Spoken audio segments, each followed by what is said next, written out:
कार्तिकेय पौदार जी आगरा से। सादर प्रणाम महाराज जी। प्रायः आपका प्रवचन YouTube के माध्यम से घंटों सुनता हूँ। भगवान में विश्वास सच मायने में आपके शब्दों से बन रहा है। महाराज जी, रात्रि में एकांत में भजन के लिए घर के मंदिर में बैठता हूँ तब अनजान भय होता है, कैसे ठीक रहता हूँ?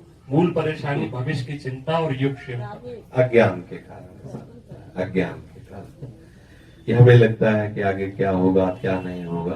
पहले से जैसे हम जिस फिल्म के विषय में पूरा ज्ञान नहीं रखते हो, जब उसे देखते हैं तो लगता है आगे होगा क्या, लेकिन डायरेक्टर को तो सब पता है ना, पहले से उसने बना के फिट कर दिया है ना।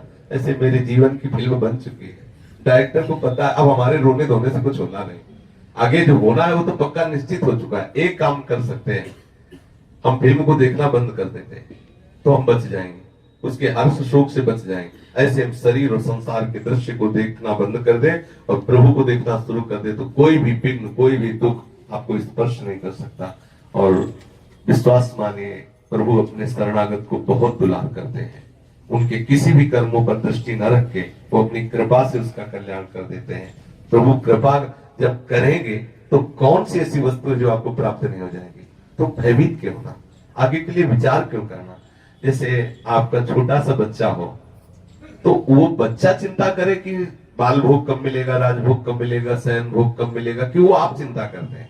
आप चिंता करते हैं। यदि आप अपने को बच्चा नहीं मानते हैं तो फिर आपको ये चिंता करनी चाहिए कि मुझे आगे क्या होगा। यदि आप अपने को प्रभु का बच्चा मानते हैं, प्रभु का शरणागत मानते हैं, तो आपको ठीक ऐसा ही भरोसा रखना चाहिए जैसे तुम्हारा छोटा बच्चा बिल्कुल खेलता रहता है, आनंदित होकर। और ये चिंता माता पिता को थी, अरे इसके कपड़े नहीं बदले, अरे इसको भोजन पाओ, 11 बज रहा है अभी तो खेल रहा है। बोले नहीं खेल, अरे कैसे खेलने दो, भोजन का समोसे पाओ।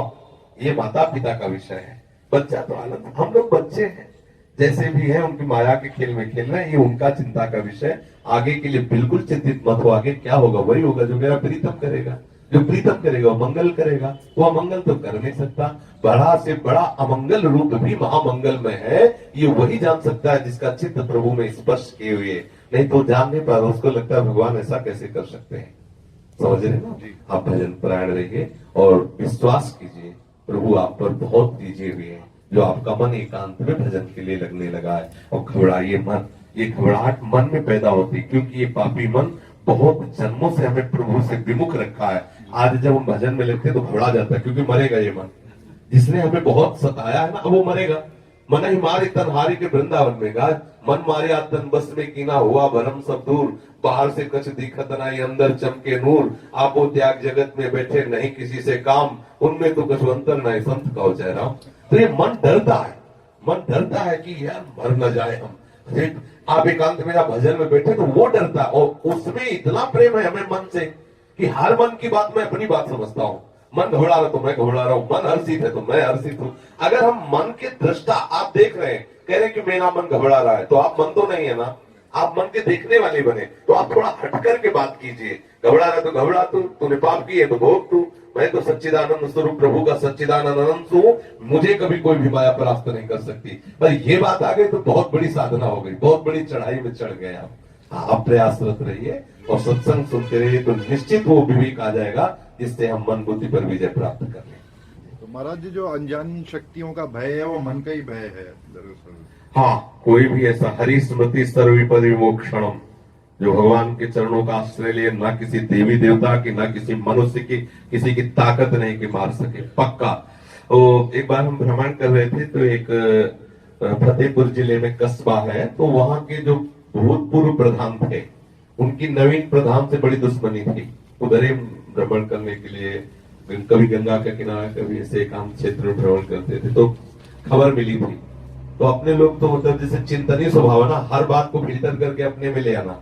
तो सुना कि पूर्व प्रधान ने नवीन प्रधान को मतलब गोली मारने के लिए राइफल साथ रखते थे, एक आदमी साथ रखते थे। उधर वो आ रहे थे कार से और ये जा रहे थे मोटरसाइकिल से, पुराने प्रधान।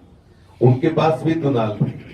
अब उनको पता नहीं था कि कोई ऐसा दृश्य हो, तत्काल नजदीक मोटरसाइकिल लेकर राइफल से गोली मारी सीधे पुराने प्रधान ने नए प्रधान पे, लिमिक्स हो गए। पहले उतर पड़े गाड़ी से, उनके भी आदमी थे, तो उनका कहो प्रधान जी, कहो हाथ से तुम्हें मार डाले, कहो बंदूक से मार डाले। अब जब मिक्स हो सारा खेल उसी का है, और वो मुंह बगार खड़े हो गए क्योंकि 8-10 आदमी उनके साथ थे। बोले जाओ प्रधान जी क्षमा किया, आगे से ऐसी गलती मत करना। वो जब घर गए तो बहुत गुस्सा हुए, और वही गोली जब राइफल की मारी तो छूट गई। उनको लगा भगवान जिसको बचाते उसे कोई मार नहीं। जब ये बात सुनी तो हमें बहुत अच्छा, निर्भय रहो, किसी की ताकत नहीं कि कोई मार सके, किसी की ताकत नहीं। एक मौनी महात्मा थे, हमने कई बार सत्संग में बताया, गंगा किनारे भ्रमण करते थे तो वो मिले थे, वो मौन रहते थे और गंगा ही किनारे घूमते थे। तो गंगा किनारे कई ऐसे होते हैं कि जो बड़े बड़े अराजक तत्व भी गांव में रहते हैं। तो 8-10 लोग जो है शराब पिए गंगा किनारे बैठे हुए थे। तो ये जब गए तो बुलाया, और वो किसी विधर्म में जो अपने धर्म के प्रतिकूल लोग हैं वो लोग थे, वो बुलाया और घेर लिया उन मौनी महात्मा को। और वो क्या जाने कि मौन क्या होता है, कहां से आया, क्या है, वो बोले नहीं, तो बोले मारो साले को। तो महात्मा ने कहा कि अब हमें लगा कि मारेंगे। बोले मार। और संध्या का समय था, रात्रि धीरे धीरे विस्तार को हो रही, अंधेरा बढ़ रहा था। उन्होंने सोचा कि अब मुझे मार डाला जाए, पर उनका मैं बोलूंगा नहीं, अपने व्रत से ही रहूंगा।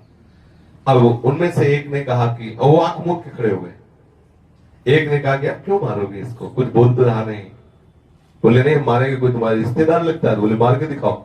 शुरू हो गए, लात जूता आपस में शुरू हो गए, महात्मा चल दिए। ये है हरि का खेल। आपस ही में भिड़वा दिया और वो चले गए। महात्मा जी को, मौनी महात्मा ने बताया कि हमें कोई रोकने वाला नहीं, उधर लात जूता आपस में चल रहा था, हम चले गए।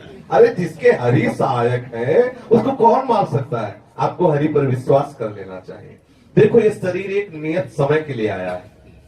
यदि इसको अभी 10 मिनट केवल रहना है तो सिर्फ 10 मिनट रहेगा, 11वें मिनट इसे कोई बचा नहीं सकता।